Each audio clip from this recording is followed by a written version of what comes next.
Welcome back to Tabletop Assault. I'm Ross, and today I'm going to give you my World Eaters Codex first impressions. Now, just to confirm a few things, there has been a lot of rumours when it comes to this codex, and I would summarise that, yeah, a lot of them are true. Now, it's no secret that there has been leaks of what is involved, and there has been a lot of talks around what the World Eaters Codex has involved. So this is a little bit about me confirming a few of these things that have been discussed, as well as giving you my thoughts and impressions on this codex. So how I like to begin these first impressions look at books is I give people a TLDR. This is really just sort of a rundown of central themes, and if people just want to get first impressions very quickly then move on, this will pretty much give it. So, bad stuff. The rumour and leaks were almost entirely true. Some of you may not agree that was a bad thing. That actually in some way may be a good thing because it gives people more informed ideas into their spending. However, it means I have little to add. If you already followed everything about rumours, if you followed all the stuff, then a lot of the stuff I'm going to hear is probably repeatable on this, and you're just going to get my personal opinion running down through stuff. So if you're excited to hear that, great. If you haven't heard any of the rumours, then you're going to learn a lot. Too much of this codex has been stripped back from its potential. People with existing World Eater armies are going to find many units they can't use, i.e. Chaos Bikers. This happened to me in Death Guard when I had Death Guard Bikers. I think that made them toughness 6 in 7th edition, and that was really good. And then when Death Guard came out, couldn't use them, and I'd only had them for a few months as well. So now World Eaters are experiencing that, and I think they're experiencing on a much heavier level, I would say. Maybe not, Death Guard were almost entirely new, but yeah, so much things could have just kept in the codex, even though there was no models. But Games Workshop's policy is, if there are no models we sell for it, we don't include. This also worked for the Chaos Lord. I'm almost certain they're going to walk that one back. They're going to make some kind of FAQ or something, say, alright, okay, you can have your Chaos Lord on foot or Terminator armour, because so many people are going to have those units already for World Eaters. I would be very surprised if they did not walk that back and just gave us something to download. Stripped back resources of World Eater, Warlord traits, relics, etc. So, some ways this is a good thing, many people wanting less complicated whys, but key stratagems that would have been useful, like extra Warlord trait, aren't there. I really hope they become universal stratagems, rather than spread out ones. So, yeah, you've got a little bit less resources, so how that's going to play into 10th edition, I don't know, but maybe we're seeing a start of that. Blood Tithe system does not scale, meaning in smaller games getting some abilities will be difficult. And that is if you play not 2,000 point games, then you're going to struggle. If you're paying 2,000 above, then Blood Tithe points are going to be crazy good. Now on to the good stuff. Blood Tithe system works actually really well. It's simple, it's easy to remember. I hate overcomplicated system rules. The Necron ones and the Custodes are the two I play, and I find them really a little bit too complicated at times. The World Eaters one is when you've killed enough, then cool, you get a new ability, you get to choose the ability, and you keep the points. Very simple, just add these rules. Quite cool. Angron is fairly affordable at 360 points, however, like all Demon Primarchs, his survivability is in question. The other guys I think get automatically -1 to Magnus from his Warlord trait, and Mortarion for, I don't think that's his Warlord trait, I think it's just the ability of being a Death Guard. And so, you know, Angron doesn't, he's toughness 7, he has a 2-up save, so it means he will be shot down a little bit easier, even though the Demon Primarchs easily do. But he can be reborn, and how that's going to work out in bigger games when you just have Angron coming back, might be a real pain to pump some people. I'm intrigued to see what people do, whether they try and take down Angron in turns and then he just comes back, tries to cause some chaos again, or maybe people just ignore him and just try and kite him in some way. But he is very fast at his full potential. Maybe it might be best to keep him into the lowest bracket range and hopefully have him just slowly walk around. I don't know, but at 360 points, that is fairly affordable for a Demon Primarch. We start with Detachment and Data Sheet abilities, and we see this sort of at the beginning of most codexes to give a bit of the general rules of the codexes. So we've seen this in another few as well, is a World Eater's Detachment, like Thousand Suns, Chaos, etc. That they have 2 abilities. World Eater Detachments gain mere mortals, can include more cultist units than there are Butcher Starches core units, and World Eater's Detachments gain Chosen of Khorne, max of 1 Demon Prince in each World Eater's Detachment. Troops units also gain OBSEC, which is quite good. And if your army includes one or more World Eaters detachments, select one subset of rules, either World Eaters or Disciples of the Red Angel. When you choose one, both gain Relentless Rage, which is like the Legion rule, and they also gain access to the Relics, Warlord traits and stratagems, though I would say that there are no Warlord traits for the Disciples of the Red Angel. They have something a wee bit different. Now, the Legion trait, Relentless Rage, at the start of the fight phase, if this unit made a charge, was charged or heroically intervened till the end of the phase, they get +1 strength and attack of each model in the unit. Now, what's interesting about that is I don't believe that just applies to Butcher Astartes, which you'd sometimes see in other codexes. That should apply to the Jackals as well, and they at strength 4 do get quite a nice amount of attacks for the points, so we'd be interested on that side as well. We'll get into them later, but keep in mind, by the looks of it, they would also get that +1 strength and attack. Anything I might be wrong in that, let me know. Now, there are sort of other standard rules, is that Demon Engines have 5-up invul and in your command phase regain a wound, and Warp Strike, which is your essential setting up and reinforcement, and you can come in 9 inches away from an enemy model. The Blood Tithe system makes a bit of a return, something very, very similar to what we saw in 7th edition, but there is now quite a few changes. So, if every unit from your army has the World Eater keyword, except for agents and unaligned, you do get this ability. You gain Blood Tithes through the following: each time a unit is destroyed. At the end of each phase, if a character, monster or vehicle unit was destroyed. At the end of each phase, if any Titanic units were destroyed that phase, you gain a Blood Tithe token. So, and then you spend these at the end of any phase. One can be bought per phase. Each bonus can only be bought once, except Reborn in Blood. These do not reset. You keep stacking up the Blood Tithe points. Bonuses last till the end of the battle. Now, what I mean by they don't reset is that I think in 7th edition, when you bought an ability, then they reset. You started at 0 for the next ones. No, you just keep building up and can spend points as needed. I really like the new Blood Tithe system. I do think it's quite clean, simple to use, and there's a few good abilities that will help out your army there. A couple of concerns though is, one, if you don't play 2000 point games, then this might be a little bit more difficult because a lot of these require a lot of destruction, and so the fact it doesn't scale with maybe the points system makes me a wee bit worried, I suppose, but overall I do think it's okay. The other one as well is a lot of these do heighten your ability to, I suppose, in some ways survive, but also cause melee damage.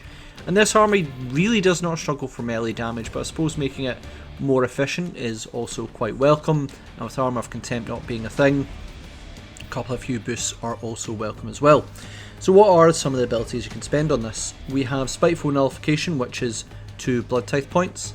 5-up Ignore wounds against mortal wounds, which is really handy, good protection, especially considering that's army wide. Warp Blades is 4 Blood Tithe points. Melee attacks gain -1 AP. Again, having that extra AP to get through armour, always quite handy now, especially without Armour of Contempt. Well, I suppose when we had Armour of Contempt it was probably more handy, but even now that is still really helpful. On to the next abilities, we have Rage Fueled Invigoration, which is 3 Blood Tithe points, +1 charge rolls for World Eaters. Martial Excellence, 5 Blood Tithe points, melee attacks of unmodified rolls of 6 score an extra hit. Savage Guidance, 5 Blood Tithe points, +1 to hit rolls in melee. Wrathful Devotion, 4 Blood Tithe points, 6-up Ignore wounds. Total Carnage, 6 Blood Tithe points, unmodified hit rolls of 6 in melee. Automatically wounds. Keep in mind this would not stack as far as I know with Martial Excellence, mainly because of the reroll section, unless it says otherwise. The additional hits don't benefit from any additional abilities. So the original hit, if you had that, would score hit and auto wound, but the extra hit would not get the auto wound part. Then of course we have Reborn in Blood, which is 6 Blood Tithe points. Place a destroyed Angron model from your army in Warp Strike with 8 wounds remaining. So I'll just quickly go into the ones I really like on this one. I think Spiteful Nullification, if you're fighting a psychic heavy army, it'll be really good, or any army that really relies on mortal wounds. Now keep in mind that is all mortal wounds, not just ones caused by psychic. So that could be even if you were getting hit by something that exploded, you would get 5 up to ignore the mortal wounds. That alone might actually be really worth it, considering it's quite cheap at 2 Blood Tithe points. Warp Blades at 4 Blood Tithe points, depending on who you're fighting, that extra -1 AP might be super handy, depends how your army composition is. But sure, I can see that being quite helpful. Rage Fueled Invigoration I think is another good one. It's 3 Blood Tithe points, but that +1 to charge roll. I've been in many situations where it's that 1-inch roll has cost me. Even with the rerolls, it's just that one off there.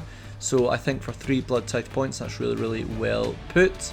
Martial Excellence, 5 Blood Tithe points. I think that's quite good. Savage Guidance, now that will really be dependent on your army makeup. Now if you have a lot of things that are hitting on 3s then, or 3s or worse, then sure, adding that +1 to hit roll would be really good. Then again, keep in mind of modifiers, but if you've got a lot of 2s to hit, it may not be the best for 5 Blood Tithe points, but it would be dependent on what kind of things your opponent's also using to lower your hit chance. Wrathful Devotion, which is you can ignore wound on a roll of a 6, so that'd be in every other situation to mortal wounds. I don't like ignoring wounds in 6s, I've never found it that useful, ignoring 1 in 6 wounds. Sometimes it is adding a huge amount of wounds if it's early game, but for 4 Blood Tithe points I could have thought that might be 1 less. And then Total Carnage until the end of the battle. Each time melee attack is made by World Eaters in Modified Army, an unmodified hit roll of 6 automatically wounds the target.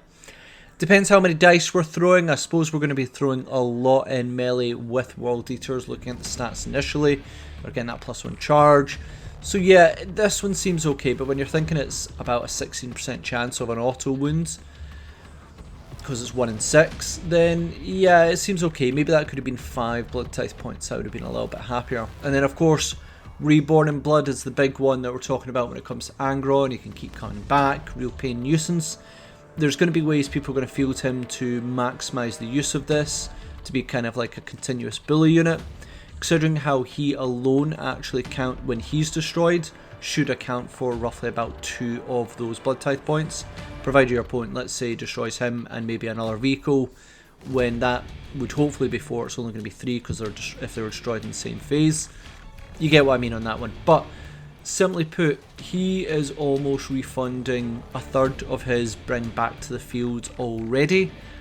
That seems possibly a bit much, so it would depend how people find use of him. The Demon Primarchs are struggling a wee bit because they are taken out quite easily, but having this ability to come back, and you are almost paying for a third of them yourself, yeah, very interesting system. Overall I like it because it is simple. I hate mechanics that are overly complicated. This one is, how many things have been destroyed, check each phase to see if you get any bonus ones, then add an army-wide ability. Frankly, I think it's one of the simpler ones, and I really like it. Really good. On to the section where we divide into World Eaters and Disciples of the Red Angel. So World Eaters is if you're going to take just about anything from this codex, well, Disciples of the Red Angels does have a few caveats to it. It's essentially sort of a regiment of renown.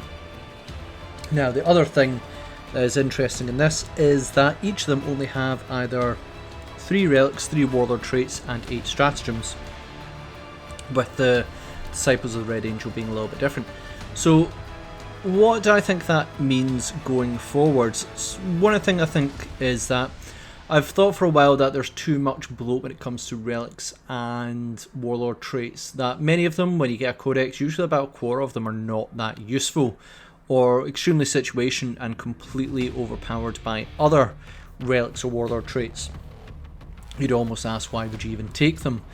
It's a really hard thing to balance to make sure that all options do seem viable. Now I always say that having, whether it be unit utility or having a warlord that is more damaging or having one that is more survivable, trying to find a balance where it's all useful is really tricky.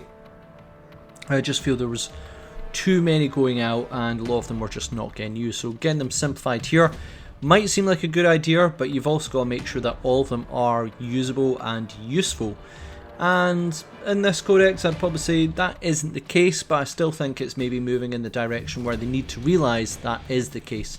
That they need to find some way where we go, wow, all of these seem usable, it should be a question of which one should I use, rather than going, well, this one seems like one of the few viable choices. Anyway, let's go into the relics. Now, we have the Helm of Brazen Ire. This is a relic that provides the warlord with the user with a -1 to their wound roll when they are hit, which I think is excellent. Really good defensive ability. I always find that if you can modify wound rolls, it's better than hit rolls, because hit rolls are easier to modify. So yeah, I think that one's really quite good. We then have the Berserker Glaive, which is a replacement to Exalted Chainblade or Axe of Dismemberment.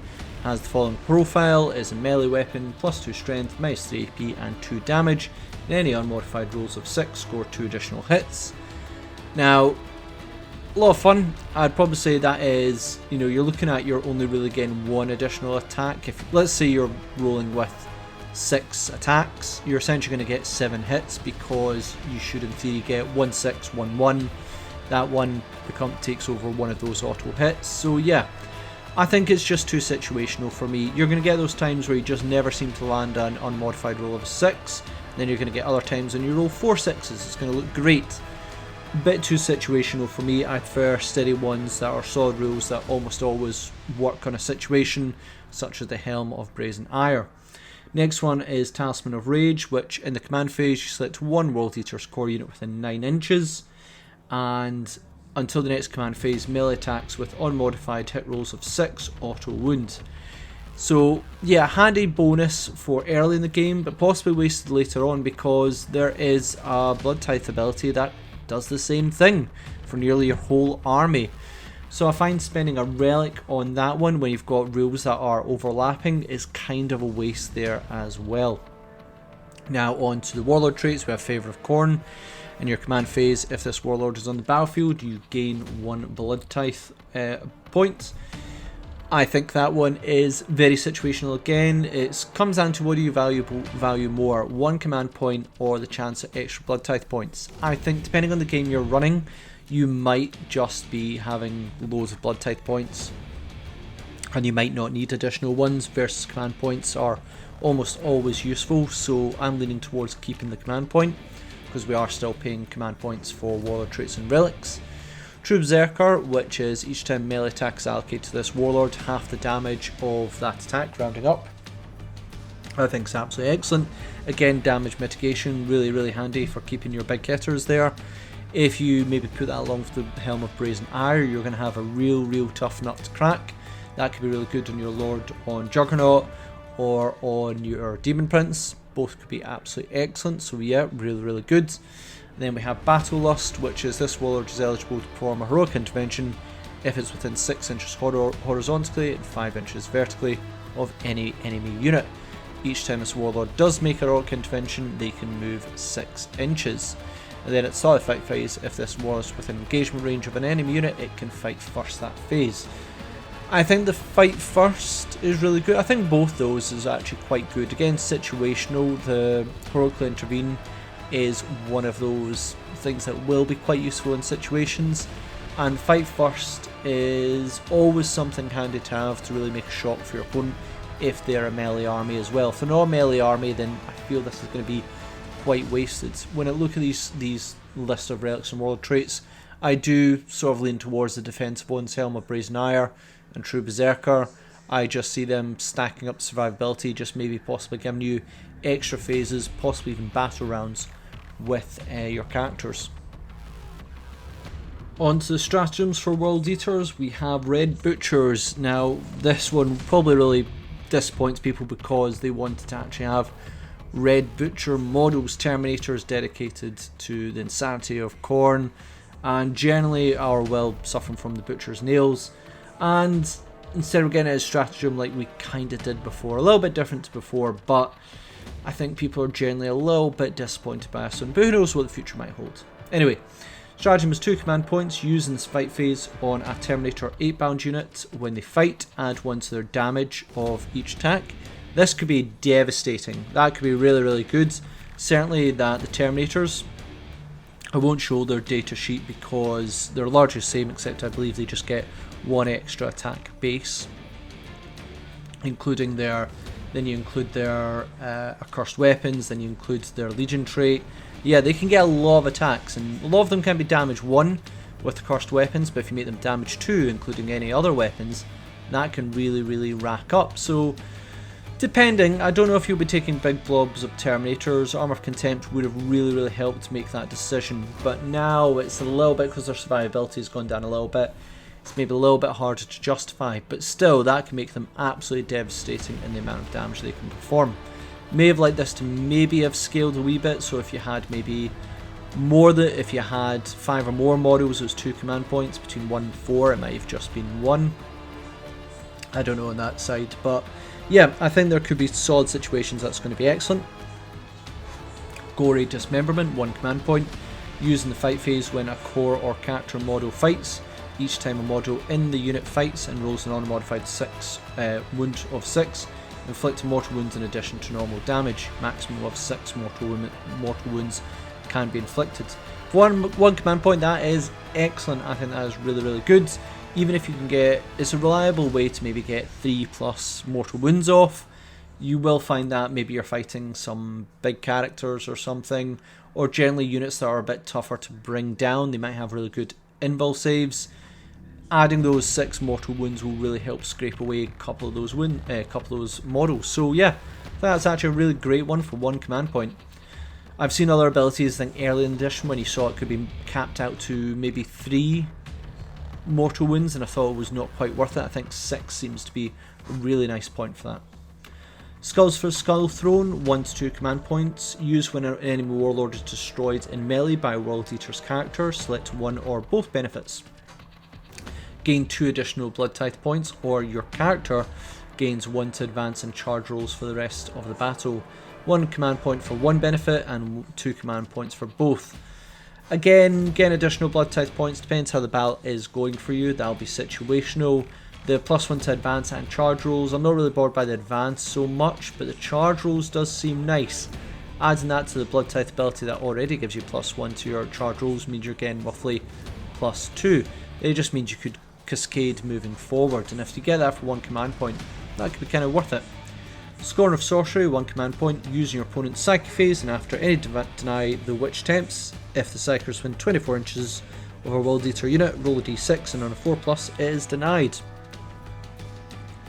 Very, very, very old stratagem, this one. This has, I think, been going on since the Chaos Space Marine Codex first came out in 8th edition, so, and it was to be used by World Eaters then, even then. So I think it is one of those ones that is a staple. It's 1 command point. If you're facing psychers, it's a good way to deny. We can't deny multiple different ones, but this gives you a 50-50 chance of at least denying 1 ability.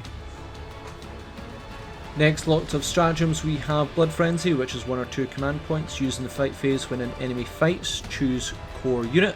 Destroyed units in that unit fight after death. 1 command point for troops, otherwise it is 2 command points. So what that means is your basic sort of, when you're in melee, you lose models in that unit, they are not quite destroyed, they get another chance to fight afterwards. Now the fact that it's 1 command point for troops when it comes to Khorne Berserkers, that's going to be deadly. Your opponent tries to charge them to take them out first. Well, they may end up taking quite a few with them. So I think this is going to be a really, really reliable one. 2 command points may be handy for, say, Terminators, something other than other units that are core. But yeah, I think that one is a really, really nice one to keep in your back pocket in case something thinks they're better at you in combat. Well, maybe you might get them back. Aggressive Intervention, 1 command point, use an enemy's heroic intervention step, select core unit. It can heroically intervene if within 6 inches horizontally and 5 inches vertically, and can heroically intervene 6 inches. This just, again, one of those ones, keep in your back pocket. Your enemy is just charging about, it's a defensive one, and say they engage 1 unit but they're close to a second, you can hop in and take the surprise to your opponent on that one. So again, another one that is quite defensive, situational, If your opponent thinks they can do better than you in combat, you can prove otherwise. Smokescreen, 1 command point, using your opponent's shooting phase with a smokescreen unit until the end of the phase, -1 hit rolls. It's not bad, you know. We don't have the biggest sort of vehicle units in this army, I guess. Maybe it's up to your playstyle, but yeah, it's nice to have, I suppose. Then Icon of Wrath, using your charge phase with a unit with an icon until the end of a phase. Until the end of the phase, roll an additional d6 charge, discard the lowest. So you get an extra d6 to charge. I think that is excellent. It's 1 command point. I think if you were to reroll charge, you'd also reroll all 3 dice. So yeah, if you've got that big long charge that really is game changing, 1 command point, absolutely solid stratagem. On to Disciples of the Red Angel, and this is really when you want to bring Angron. He's leading a more demonic force. It's kind of your regiment renown, and there are a few restrictions in fielding it. So Angron must be your warlord, so you've got to take him. Your army can only include Khorne demon units and World Eater Chaos Land Raiders. Now that does mean you can use things like Defilers, because they are a Khorne demon when they're taken as World Eaters. So there are a few more selections than you might think in this one. And then 8-bound units in your army have objectives secured. One thing I would have noticed here are that in the Warhammer community they put out a picture describing this one, and it has the units you can use, Angron, they have 8-bound, they have a Defiler in the background. But one thing they do have is that they do appear to have the Lord of Executions, which I don't think has the demon keywords. He's up there in the top right. Could be wrong in that, let me know. I may be looking too much into that. Anyway, what can this army do instead? Now you get 3 relics, 3 demonic confusions and 8 stratagems. Now the demonic confusions are there because you can't take additional warlord traits, because Angron will be your warlord and he's got his own individual ones. So the relics are Burning Plate, which adds 1 to your armor saving throw and 1 to bearer's wound characteristics. I don't think nearly as good as the -1 to wounds and the half damage one. I think they're far better survivable mechanics. The added 1 save roll will come in handy, I guess. Adding 1 to bearer's wound characteristics. There'll be the occasion where 1 wound will make a difference, but I think when something's dedicated itself to take out your warlords, there's a lot of chances they're going to overkill it rather than underkill it. There will be occasions where they'll just be denied that 1 wound, and it will pay dividends, but not so much my favourite one, just adding 1 to 1 wound on that side. Soul Burner, which replaces the Infernal Cannon, which I believe is what you can take on your Demon Prince, and that replaces it with a relic that is range 12, assault 2d6, strength 7, AP -2 and 1 damage, and attacks auto hit. I think this is a fine relic, not a great one, good range, good strength, decent AP. If that damage was 2, this would almost be an auto take. It would really burn through quite a few units. And I suppose the amount of 2d6 is not bad either, but I just think that 1 damage is just holding it back from being an absolute solid damage dealing relic. And then we have the Skull of Angron, which is in your command phase. Select 1 enemy unit that is visible to the bearer until the start of the command phase. Each time the bearer makes a melee attack against selected enemy unit, you can reroll the wound roll. So I find this a little bit needlessly complex. It's asking you to change the target in the command phase, only working against 1 target, and you only get to reroll your wound rolls. I feel if you were choosing a unit in your command phase, you should be able to reroll maybe hit rolls and wound rolls of 1. I feel that might be a little bit more viable. Maybe I'm just looking into a wee bit. I suppose that rerolling wound rolls, you might be rerolling 1, 2s and 3s, then yeah, it might be more viable. I don't know, I would have maybe have kept it just a bit simple, because I've seen in other codexes, just have kept it to this warlord could have reroll wound rolls, and I would have considered an absolute very, very good melee choice for your lord. Then you have a good ranged option, you have a good melee option, and a semi-decent survivable one. Then we have Demonic Confusions, which is, again, instead of taking a warlord trait, you take these. This will upgrade 1 of your 8-bound units. I suppose you don't need to actually pay any command points for this. It's not a relic, it's not a warlord trait, so guess it's free. Drawn to power, each model in this unit count as 2 models when determining control of an objective marker, so just giving you a little bit more control. They are usually quite small squads, so if you've got someone else that does, well, Eightbound do have obsec, so if you're fighting something else that have objectives secured, this is going to really pay dividends. Mutatable form. Each time model with this ability makes a melee attack, an unmodified wound roll of 6 inflicts a mortal wound on the target. In addition to any normal damage, a unit can suffer a maximum of 6 mortal wounds per phase as a result of this ability. Now, interesting, a wording difference here. It says a unit can suffer a maximum of 6 mortal wounds per phase as a result of this ability. It's not that this unit can inflict a maximum of 6. So you could spread this out to multiple units. Say you managed to get 4 mortal wounds on one unit, you got another 4 mortal wounds on another, so you got another 4 mortal wounds on another. Very unlikely considering you need unmodified wound rolls of 6, but you get my idea on this one. Just a very, very different way of wording it. And then Brazen Skin, each time model in this unit would lose a wound roll as a result of a mortal wound. Roll a d6 on a 4+, that wound is not lost. Again, I don't like the overlapping with Blood Tithe abilities, though that one is 5+ versus this one is 4+, so it is better.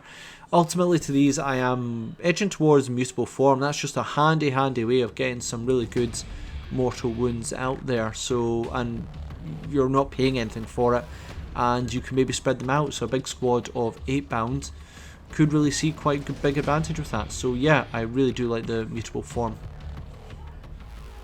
On to the Disciples of the Red Angel stratagems. Now keep in mind, one thing I may have not added is that these stratagems are separate. One of them is World Eaters, one of them is Disciples of the Red Angels. I don't believe you get access to both even at this situation. So use this the first one is Gratuitous Bloodletting, 1 command point. Use the stratagem in the fight phase when a World Eaters unit from your army is selected to fight. Select one enemy unit within engagement range of that unit that is below half strength until the end of the phase. Each time model in that World Eaters unit attacks and makes an attack against that selected enemy unit, add 1 to the attack's wound roll. Now, it's 1 command point, so it is cheap, but you have to target a unit that is half strength. There will be units that you're just looking to finish off. They might be really, really tough. They are an anchor unit that just won't go down. So yeah, there will be situations where this is needed, but when they're half strength, they're also not striking back as much. You may be overcompensating the amount of damage you do, but it is just 1 command point.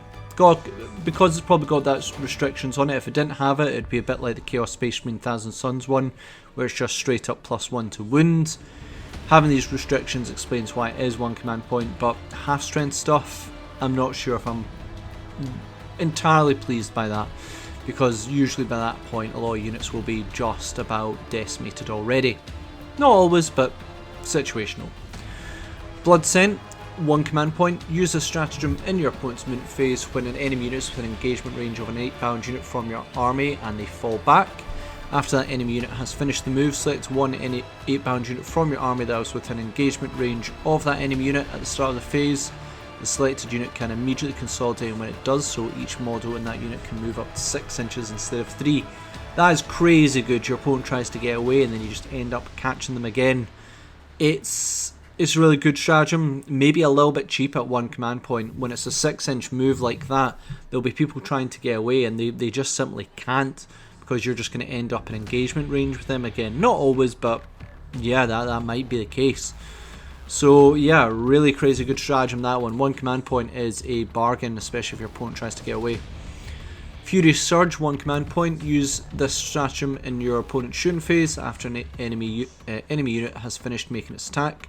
Select one 8-bound unit from your army that has had 1 or more models destroyed as a result of these attacks. That 8-bound unit can make a normal move as if it was the movement phase. Now 8-bound move like 9 inches, so it has a lot of distance to cover suddenly after losing 1 model. For 1 command point, it may be worth to suddenly make a very, very obvious threat. Your 8-bound unit, say it's the 8-bound, not the Exalted, that means there's still about 5 left. If you take them in the 6-man squad, I think they can go in. 1 goes down, suddenly they're moving 9 inches, your opponent's going to really have to take them out, because otherwise those 8-bound units are going to be on top of you really quickly. So yeah, really, really nice stratagem, that one. Diabolical Machines. Use the stratagem in your command phase. Select one World Eaters World Eaters Machine Spirit or World Eaters Demon Engine model from your army that has a characteristic that changes as it suffers damage until the start of your next command phase. That model is considered to have its full wounds remaining for the purpose of determining what characteristic is on its profile. If it's Titanic, this costs 2 command points. Otherwise it's 1. I really think this actually should just become a universal stratagem. It is so useful to have in so many forces. We see it time and time again. I think it just should be just one of those ones we remember whatever army we're playing, that this is one that we can use. Either way, it's only in Disciples of the Red Angel, not in the World Eaters one, but it's still one of those stratagems I always remember because it is super useful. On to the Disciples of the Red Angel stratagems. Now keep in mind, one thing I may have not added is that these stratagems are separate. One of them is World Eaters, one of them is Disciples of the Red Angels. I don't believe you get access to both even at this situation. So, use this the first one is Gratuitous Bloodletting, 1 command point. Use the stratagem in the fight phase when a World Eaters unit from your army is selected to fight. Select one enemy unit within engagement range of that unit that is below half strength. Until the end of the phase, each time model in that World Eaters unit attacks and makes an attack against that selected enemy unit, add 1 to the attack's wound roll. Now, it's 1 command point, so it is cheap, but you have to target a unit that is half strength. There will be units that you're just looking to finish off. They might be really tough.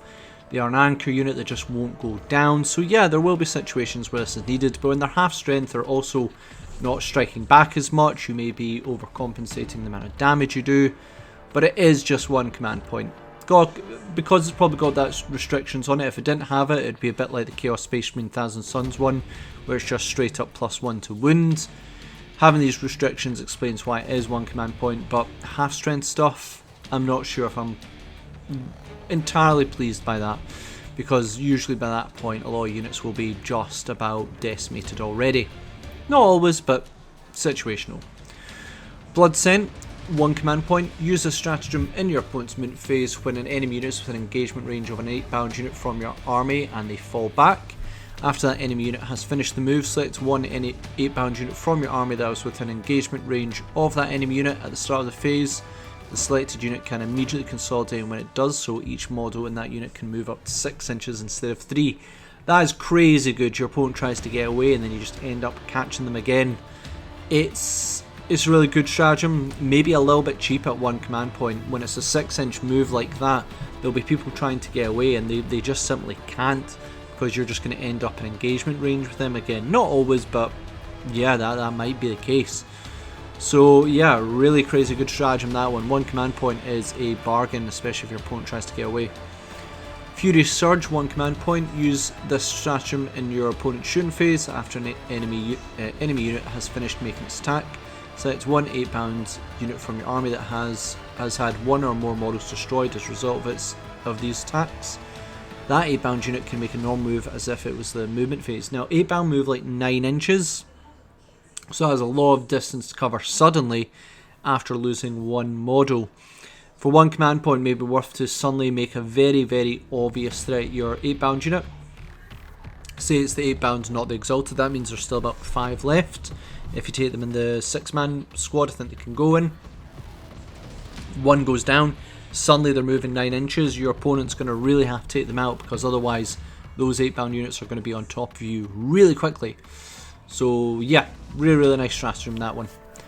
Diabolical Machines. Use the stratagem in your command phase. Select one World Eaters Machine Spirit or World Eaters Demon Engine model from your army that has a characteristic that changes as it suffers damage until the start of your next command phase. That model is considered to have its full wounds remaining for the purpose of determining what characteristic is on its profile. If it's Titanic, this costs 2 command points. Otherwise it's 1. I really think this actually should just become a universal stratagem. It is so useful to have in so many forces. We see it time and time again. I think it just should be just one of those ones we remember whatever army we're playing, that this is one that we can use. Either way, it's only in Disciples of Red Angel, not in the World Eaters one, but it's still one of those stratagems I always remember because it is super useful.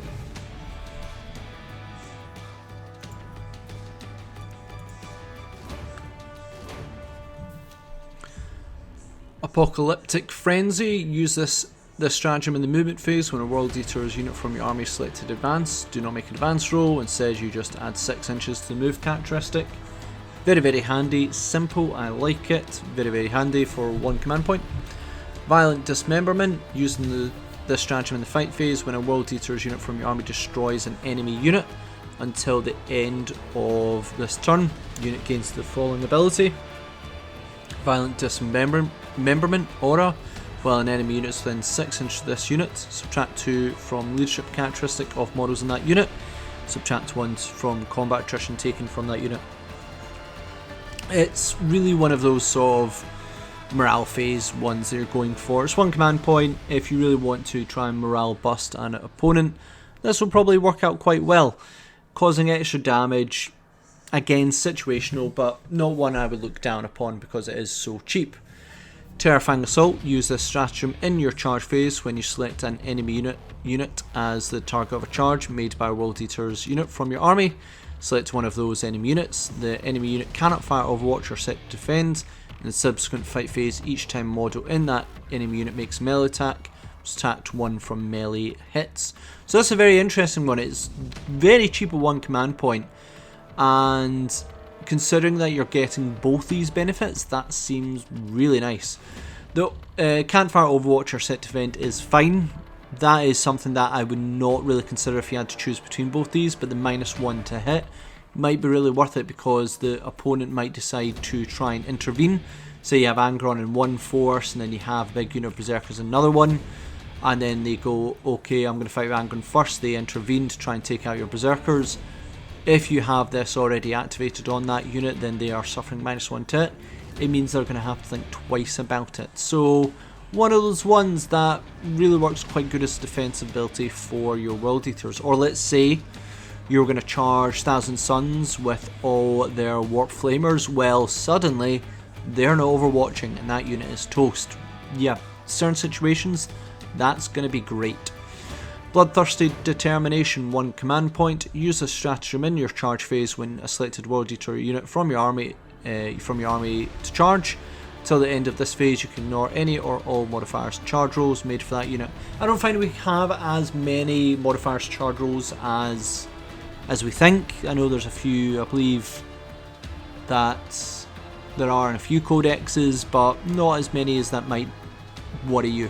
But still, if there is a chance that they might be minusing or halving, which I sometimes see, your charge rolls, just ignore it for a command point and it gives you more chance to get in there. So again, situational, but one that when the situation rises, it's going to pay off dividends, I feel. Let's now move on to the data sheets. So they've begun the data sheets with Angron, and I kind of like that. In the past, I think you found Magnus and the other Lord of Wars, etc. at the back of their codex. Could be wrong on that. I certainly think Mortarion is. And really, like, these are the standout characters for this faction, so having them at the start seems to me like the best idea. So we have Angron here. Now his stats do change. His wound characteristic, if it's 10 and above, he's at max capacity. 6 to 9 he is at middle, and then 1 to 5 he has the lowest. And I would say that, you know, when you come back from Reborn in Bloods, he is in his middle bracket. So, but that's not necessarily a bad thing because it is still pretty darn good.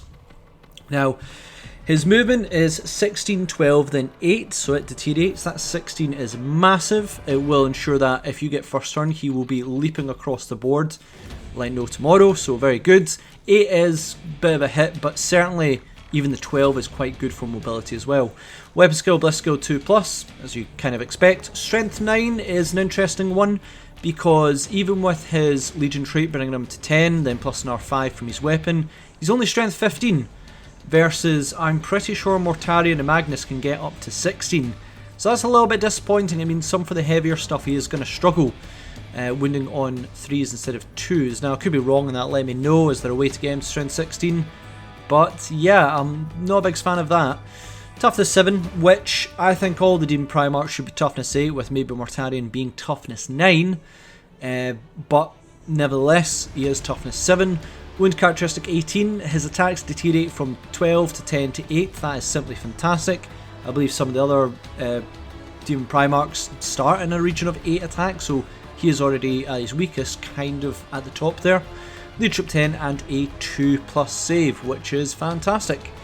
Now, he has for his weapons, I might pronounce this wrong, Samani Arias and Spine Grinder, so correct me if I'm wrong on that one. But he's got 2 ways to attack. One is his Skull Taking Slash, which is his +5 strength, -4 AP, D3 +3. And yep, that is going to hurt a lot of things. The D3 +3 certainly makes him a very, very high chance of causing a lot of damage. So that is a really good one for taking out, you know, single entity stuff or big stuff. It's really, really good. And then Bloodletting Sweep, which is Strength User, which is 9. Suppose 10 on the first round of combat. -3 AP and 1 damage, but when he does this, he is making 3 hit rolls instead of 1. That potential 36 attacks, which is crazy. Very, very good. Even at 8 attacks, that's 26, I believe. 8, 16, 24. 24 attacks. Still a huge amount of damage potential from him.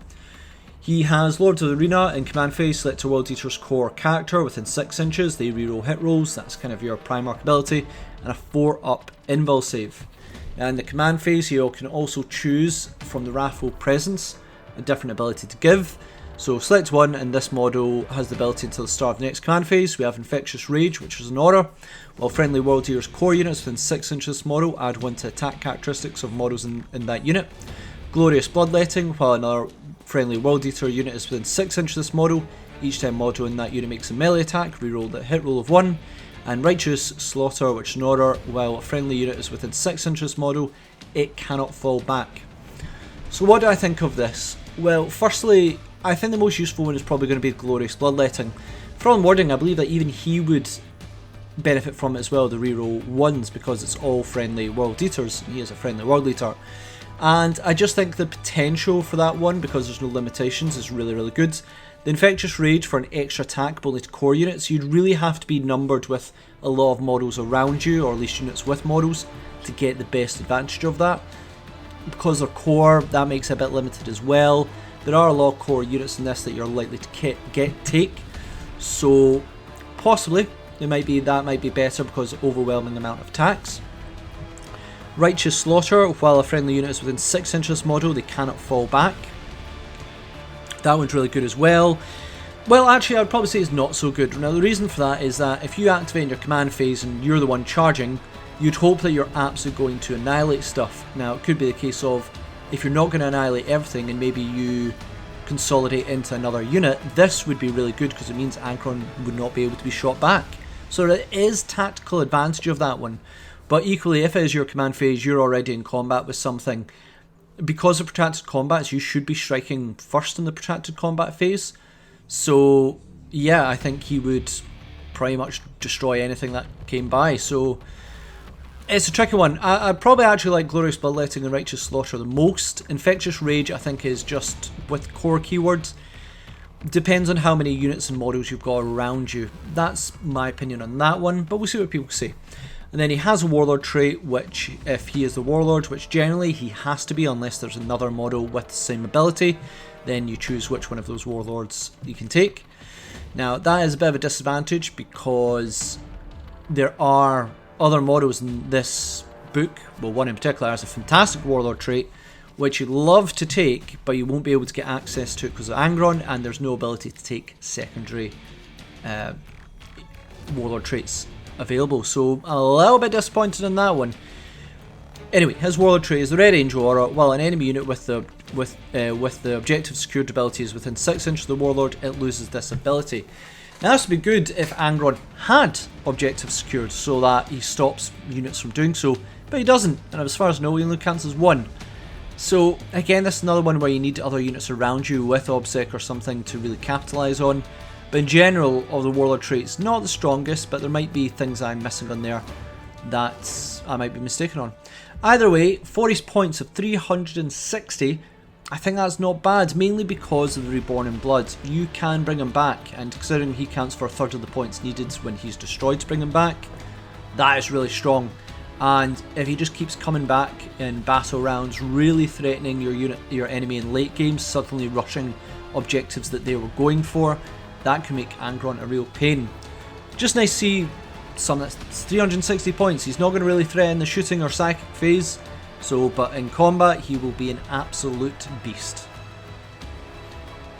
Looking on to other special characters, we have Kharne and the Lord Invocatus. I think I'm pronouncing that right. So we have Kharne we'll start with. Now, obviously a very iconic character within the 40k universe.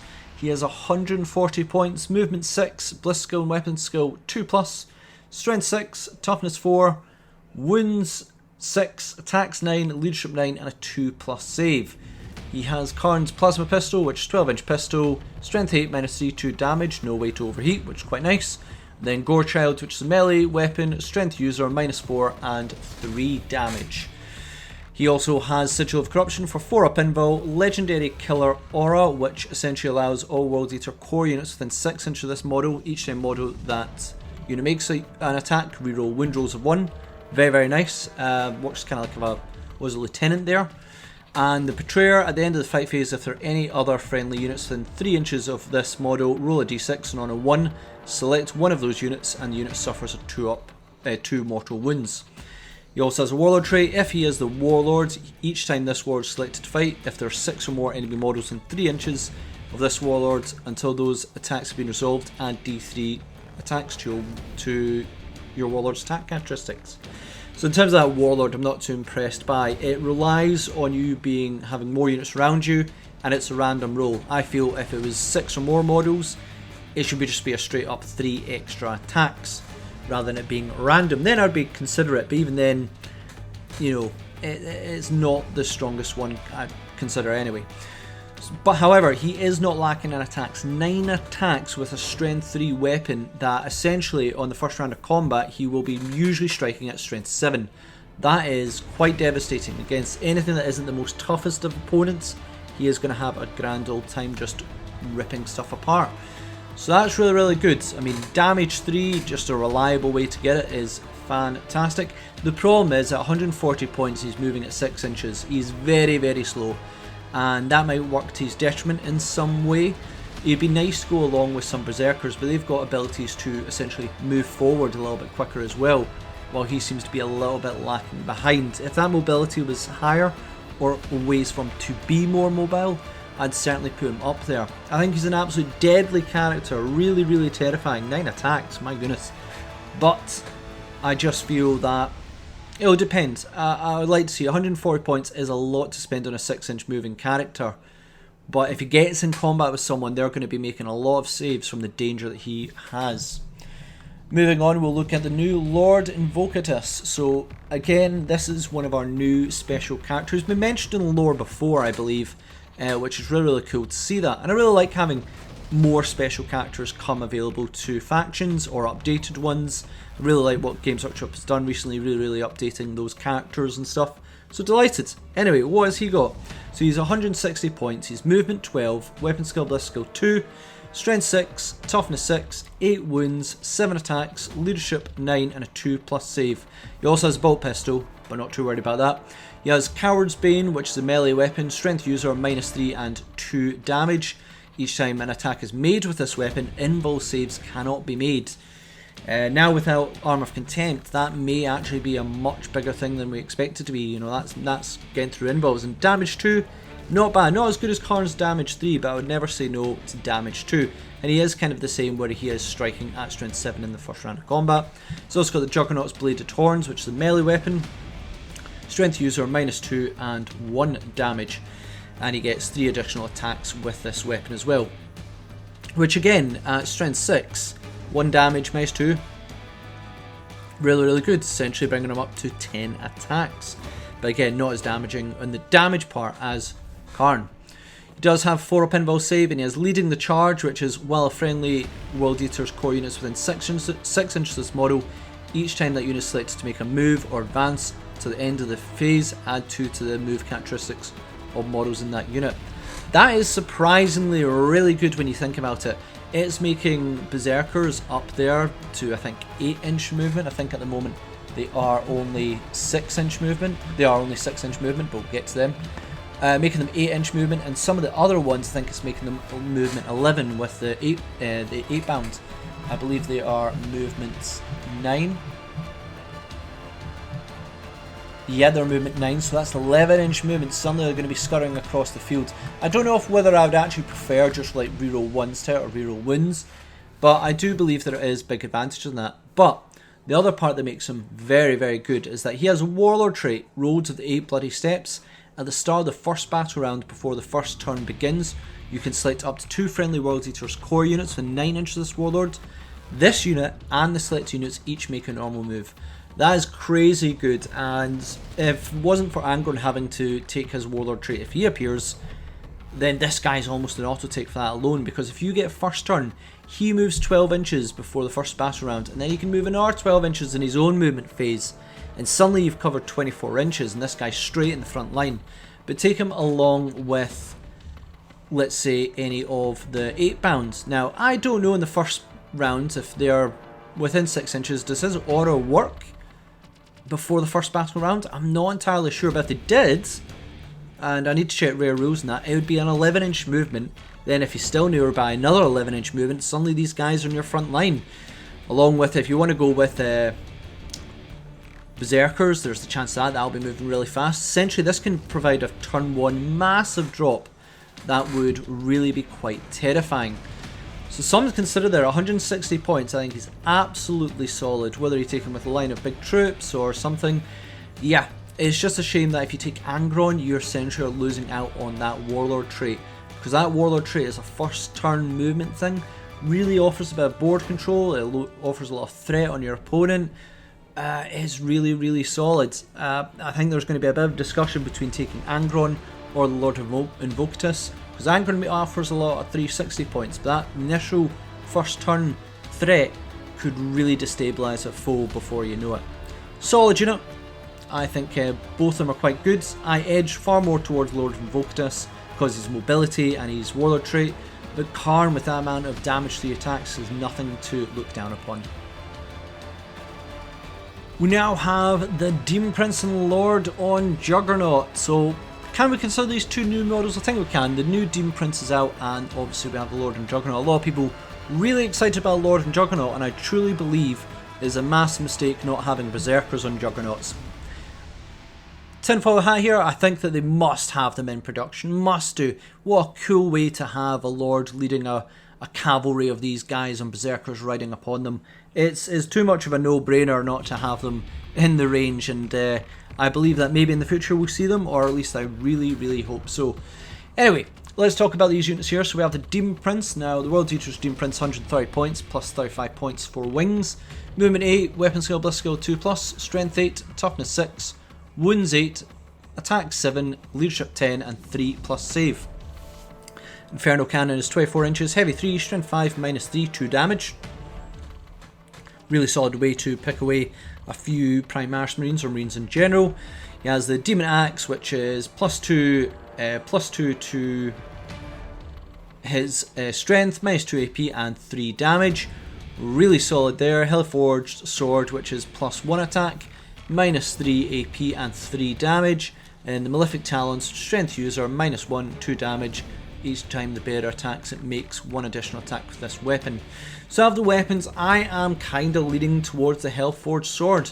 Simply put, that the +2 strength brings strength 10, and then if you actually charge in first round of combat, you're actually looking at closer to strength 11, which is not the biggest thing in the world. While the Hellforged Sword, it brings you strength 9, but in the first round of combat, you are getting that +1 strength, +1 attack, bring you to strength 10, which is really, really good, and you have the extra pip of AP, and they're both 3 damage, so it seems like a no-brainer. Well, the Demon Axe just means that protracted combats, then yeah, it is quite good there. But the Hellforged Sword, I'm just leaning towards a little bit more. Malefic Talon, I am just not really leaning towards too much. I know that they have equipped them, the Inferno Cannon, the Hellforged Sword, and a Malefic Talon. So you could switch out the Hellforged Sword for another Malefic Talon, but really, I'm sort of going with the default Demon Prince with the Hellforged Sword in my axe. If he becomes flying, he moves at strength 12 and has fly. I just think getting round stuff, paid 35 points when it's already such a dangerous monster, might as well, but up to yourself. It is only adding 4 inches and the fly keyword, but I feel might be worth it. And then he has Lords of the World Eaters, while friendly World Eaters core units in 6 inches. This model allows them to reroll hit rolls of 1, which I think is fantastic. Demonic, this model has a 4-up invul save against ranged and 5-up against melee attacks. This is sort of changed to demons, and I really kind of wish maybe it was the other way around, because it's not really going to be shot as much, but either way, having the invul save does keep it on the field a bit longer. And then the fearsome aura, which is while an enemy unit is in 6 inches of this model, subtract 1 from leadership characteristics of that unit. So I think he's an absolute beatstick unit. When you add in the wings, looking at 165 points, same as the Lord Invocatus, but I think he may actually add more. Being damage 3, and then he does offer reroll hit rolls of 1. I think that just makes it a little bit more suited than the Lord Invocatus, but I could be wrong on that one. The other thing is if you're adding the Warlord trait, he doesn't have a preset one, but there are some good ones there as a defensive way. So maybe between the two of them, which one would you go for that is more assisting towards Angron? I lean a little bit more towards the Demon Prince in my mind. The other one is the World Eaters Lord on Juggernaut. So let's get some out here. Absolute mistake that they do not have different lords. There's no lord on foot, there's no lord in Terminator armor, there's no jump lord, though we're not entirely surprised by that. Games Workshop really going by the fact of if we don't have a model, you can't use it. I think they'll walk this back, similar to they did with Chaos Space Marines where they gave the jump pack options. There's people with pre-existing World Eaters army, and overall, I'll speak about this later, there's a lot of cutback on it. They have lords that they've probably been using for years, some of them maybe even decades. And now you're saying that you can't use them because you don't have models to have them on foot. Big mistake. Anyway, let's speak about this when I'll speak about it later. World Eater Lord on Juggernaut, 125 points, movement 12, weapon skill, bliss skill 2+, strength and toughness 6, wounds 8, attack 7, leadership 9 and 3+ save. It has a plasma pistol, and we know what plasma pistols do. And then you just got to be careful because it does destroy the model if they roll a 1, so supercharging is not the most ideal. But he does have the Exalted Chainblade, which is melee weapon, strength user -2 to damage, which would essentially bring to strength 7 in the first round of combat. And then we have the Juggernaut's Blade Torn, which is melee, strength user -2, 1 damage. You make 3 additional attacks with this weapon. He has a 4-up invul save, and while friendly World Eater core units within 6 inches, each time that unit selects to make a normal advance move until the end of phase, add 2 to the move characteristic of that model. Which again is not bad, it's the same as Lord Invocatus. This is certainly like just like a generic form of the Lord Invocatus. It is quite a bit cheaper, but I do believe that in some ways I lean a little bit more towards the Lord Invocatus, and if I do that, I actually lean towards the Demon Prince. I think it's a cool model. I think if you want some cool Warlord traits, relics might be worth going on. I would have just liked something a little bit more different than leading this charge. If that was specific to Lord Invocatus, that'd be cool. But again, still think it's an absolute solid unit. And we come to the new Kharne Berserkers and Jackal models as well. So the new Berserkers, there's a little bit of criticism on the models because they are similarly posed to Chaos Space Marines, and some argue into Primaris as well, and I can see it in a lot of ways. There are a little bit of similarities, but I still think the models are absolutely darn cool. Massive glow up for a unit that badly needed it. So what can these guys do? They come in a unit of 5 to 10. They are 22 points per model. Movement 6, weapon skill, bliss skill 3+, strength 5, toughness 4, 2 wounds, 4 attacks apiece, 5 attacks in leader, and 8 leadership 8/9, and 3-up save. Now they all come with bolt pistol, berserker chain blades, frag and crack grenades. The berserker chain blades are melee weapons, strength user, -2 AP and 1 damage. That means they're going to be strength 6 and around the first round of combat, but still strength 5 -2 AP is pretty darn good, especially with 4 attacks apiece, becoming 5 in the first round of combat really. Then you have the Kharne Eviscerator, which is +3 strength, making them strength 8, possibly 9, -4 AP and 2 damage, so they are really good. Then they can take a Berserker icon, which the bearer gains the unit icon keyword each time this unit makes a Blood Surge move. We'll tell you about that. Before making that move, if that unit is performing an action, that action is completed instead of failing, which for its points might be something worth taking. So, What can you replace with? Berserker Champion can take a plasma pistol instead of bolt pistol. For every 5 models, one Berserker can take a plasma pistol. For every 5 models, a Berserker can replace its chain blade, and can be replaced with one Cornet Eviscerator, and then one model can be given a Berserker icon. And the Blood Surge is, after an enemy shoots and a model dies, roll a d6. This unit moves this distance. Actions fail without an icon, must be towards closest enemy unit, and can be done multiple times. Cannot end in engagement range. Cannot work on a unit that is disembarked from a destroyed transport. Really quite scary, that. So they may not be the toughest guys in the world, but that continuous movement slowly towards your opponent is really, really dangerous. Simply because you'll be moving forward bit by bit by bit. Means your opponent really needs to take them out, or have a chance of having these units really come up into the front lines and cause some damage. I'd almost be going with the multiple small units because that helps with your blood tithe points. Certainly I would take a Cornet Eviscerator, I think it's fantastic. 22 points a model, we'll see how they go, but generally as a damage dealing unit, these guys are throwing out a ton of attacks, and really at strength 5, potentially 6, and then you've got your strength possibly 9 character. That is something to consider, can probably do a heck of a lot of damage, so really quite like them. And then we have the Jackals, which is a very interesting unit in itself. So the Jackals come with, I believe, one Dishonored unit for every 9 other models it contains, and then it has a Jackal Pack Leader, and the rest are just general Jackals. And the Pack Leader has an Auto Pistol, Jackal Chainblades, every Dishonored has a Jackal Chainblades, and the Jackals themselves also have the Auto Pistol and Jackal Chainblades. So what can these guys do? Well, they are movement 6, weapon skill, bliss skill 4+, strength 3, toughness 3, 1 attack, 3 to 4 attacks, and leadership 6, 7, and 6 up save. Jackal Chainblades are melee, strength user, AP -1, 1 damage, while Molder Chainblades are melee, strength +2, AP -2, 2 damage, and -1 to your hit roll. You can also take Skullmasher, which is melee, strength user, AP -2, 2 damage, and 2 hit rolls instead of 1. And how does this break down? They also have the Jackal icon, which is each time combat attrition test is taken for a bear's unit. If that unit includes a model with a Jackal icon, add 1 to the combat attrition test. So that really helps if they do fail morale. They're actually going to survive a lot more. But then again, with toughness 3 and 6 up save, that's going to be a little bit tricky. So for every 10 models in the unit, one Jackal Chainblade can be replaced with a Mauler Chainblade. Any number of Dishonored can take a Skull Smasher, which I would almost always do because the Skull Smashers seem to be pretty darn good. And then every 10 mods in the unit, one Jackal can be equipped with a Jackal icon.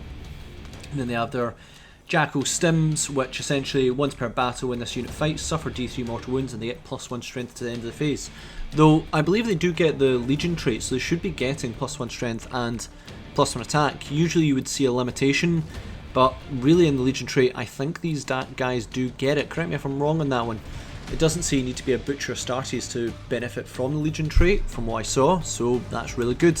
I would bet if anything that might be FAQ'd out, because really they're not Butcher Astartes, but then again they're throwing out a heck of a lot of attacks, but they are a bit weaker and certainly their survivability is a lot less, but they're only 7 points a model. How that'll work out, I don't really know. I think some people might see a lot of value in these guys just throwing them upfield. If they die, well that's fine, 70 point for the unit of 10, that's an easy blood tithe point. Otherwise they run across the field, they can be a real pain. So something to consider there. For the 2 troop choices there, both seem pretty solid. Maybe the 22 points is, for their survivability, a little bit harder to justify, but it is only 22 points. Something to consider in that one. Multiple small units for more blood tithe points, throw them up the field, and they can cause carnage in combat. Next we're going into another unit exclusive, which is the Eightbound. So Eightbound start with 3 models and can go up to 6. They are 40 points model. Their stats are movement 9, weapon skill, bliss skill 3, strength 6, toughness 5, 3 wounds, 4 to 5 attacks, and leadership 8/9, and then a 3 up save. Eightbound are armed with 2 Eviscerators, the champion with a Lacerator, and can be replaced with a heavy chain glaive. Now the Eightbound Eviscerator is melee, Strength user, -3 AP, 2 damage, and the bearer makes an additional attack with this weapon. Because they've got 2 of them, that should be 2 extra attacks. The heavy chain glaive, which is a melee weapon, strength +1, -3, 1 damage. Each time you attack this weapon, you can make 2 hit rolls instead of 1. And the lacerator is a +1 strength, -3 AP, but 3 damage. So you have your choice with the leader of these to either be with that big damage lacerator, or go with double air attacks essentially for basically butchering through a whole bunch of lower case units in case you're getting through chaff. I sort of go towards the damage 3 one. I think that is really good. Volume of attacks is great, but when you are striking at strength potentially 8 on the charge, that is really going to damage through. So having that -3 AP but having a straight 3 damage is really good. Now, what else can they do? They have a 5-up invul save, fearsome aura, enemy units within 6 inches, -1 leadership, but they also have blood sin. If this unit is in strategic reserve, it can set up as if it was 1 battle round higher than current. Does note that this means that they can come in first battle round, which can be interesting. I'll be intrigued to see how that works out. Coming in reserve, they might just suddenly rush people from the sides like they wouldn't believe. But equally, if you have the Lord Invocatus, this might be the unit that you want to charge up with. They make a normal move along with him in the first battle round, and then a further 9-inch movement, potentially 11 if they are nearby, so that is quite good. Now, they also have their other contention, which is going to be the Exalted Eightbound. The Exalted Eightbound are a 3-man squad, and they're 135 points for the unit, so about 15 points more than taking the 8-bounds, because they're 40 points model, but these are 135 points and you take them in a 3-man squad. They are movement 9, weapon skill 2+, bliss skill 3+, strength 6, toughness 5, weapon skill 3, attacks 4/5, leadership 8/9, and 3+ save. They are armed with 8-bound eviscerators and 8-bound chain fist. The champion can replace the eviscerator with an extra chain fist or replace both with a chain glaive. Now the 8-bound eviscerator is strength user, -3, 2 damage. Each time the bear fights, makes 1 additional attack with that. The 8-bound chain fist though is quite deadly in itself. It's +3 strength, -4 and 2 damage. So anything that is essentially brings strength 9, and then once you charge in, if you get the first round of combat, they're going to be strength 10. That can be really deadly, and if the bear is equipped with 2 of them, they improve their damage by 1, making them damage 3, along with a -4 AP, which is especially dangerous. Heavy chain glaive is +1 strength, -3 and 1 damage, but each time that an attack is made with this, make 2 hit rolls instead of 1. Their other abilities are they do have Warp Strike, which is quite interesting. They also have Exalted Demonkin, which is 4-up invul. They have Fearsome Aura, which is -1 leadership to units within 6 inches. And Blood Fury, while an enemy unit excluding vehicle units is within 6 inches of this unit, each time units select to fall back or perform an action, roll the d6 on a 4+, that unit cannot fall back or that action automatically fails. So how do I feel when it comes to the 8-bound Exalted 8-bound? Really, I would have preferred the Red Butchers Terminators. I feel Possessed would have been just fine to paint them as World Eaters, and they would have been a perfectly good unit to have in this roster, and then having Red Butchers, I feel would just be that little bit more iconic, but we have gone down this route. Now, I almost feel the Exalted 8-bound should have just been a character that boosted 8-bound rather than having a separate unit for themselves, so I don't know how I feel on that, but this is on a creative side. As for which unit do I think is better, I don't really know yet. I really like the 8-bound Chain Fist. Getting to that damage 3 is quite good. But then again, you can get a bunch of attacks with 8-bound Eviscerators. They may not be as strong, but it is a heck of a lot of attacks. Yeah, it's a bit of a tricky one, that one. I almost really like the 8-bound Blood Fury one, that units can't fall back, or they can do actions if they're within 6 inches. And I feel that's good because if you manage to consolidate into enemies' lines and just keep up the pressure, that can be quite good. Both absolutely devastatingly hitting units. Around the 120 to 135 point range, they are somewhere to think about when it comes to Khorne Berserkers, which are about 110 points for a 5-man squad.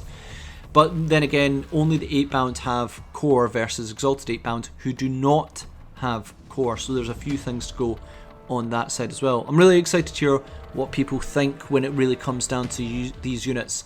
Khorne Berserkers, Eightbound, Exalted Eightbound, what do people think? Now, I'd say on a creative level, I am a little bit disappointed by the Eightbound, but I am intrigued to hear what other people think when it comes to that matter. And that is it for my thoughts on the World Eaters. I'm not, as I said, not covering all the data sheets because many of them are similar. So what are my overall thoughts when it comes to World Eaters? I am excited to see them. I am a Chaos fan. I love evil factions. Drukhari was my first force, Chaos was my second, and I played Lost and Damned. I really like the World Eaters in terms of updating iconic stuff, but they're missing out on so much potential here. People are going to be so angry that many of their units from the previous armies are not usable. Bikes is a missed opportunity. Warp Talons, Raptors, they just seem like things that, look, I get that they may not have the models for them because of missing Butcher's Nails, etc. But it's one of those things that people will still love. They're one of the ones they've already got painted, and not having them is a real mistake. I think Games Workshop need to maybe think about walking that back in a large way, because those units do seem to fit into World Eaters. You don't need to bring in Obliterators as such, but for goodness sake, we need a Chaos Lord on foot. Terminator, I mean, they're iconic, they've been with World Eaters for ages. So I'm excited to see how that evolves, because they'll need to respond to the backlash on it, because people's money is important. They've spent years on this project and armies they've built, and making them redundant does not seem the best way. I know sometimes we do need to evolve the game and some things need to go back, but this just seems like such a major step, and with no real alternatives to those units, it seems not right. I could have accepted if maybe they brought out new Raptors that were World Eaters. It's like, cool, use these Raptors, and then some cases in games people might be like, look, just use your old ones. That is what we're going to do maybe for some people with Berserkers. They don't want to buy the new models or they can't afford to. They can still use the old ones. That is totally acceptable. But when you don't have rules for some of the stuff that people were using previously, something doesn't sit well with me. I think that's something that does need to be addressed going forward. If you can get the Lords in, if you can get the Raptors in, if you can get the Warp Talons and the Bikes, I think that'll go a lot of way to really improve this army. But as a book, it's serviceable. I think it might be a way that's going to be looking into 10th edition. I love to see Angron in the field and a couple other things. Goodness, I would love to see Khorne Berserkers and Blood Crushers stomping across the field. I don't know whether I'd find that cool, or would I just prefer like over-the-top bikes. I'd have to think on that one. Anyway, thanks again for listening. Please comment, share, like and subscribe. What are your thoughts towards World Eaters? Really excited to read the comments on this one, I have to say.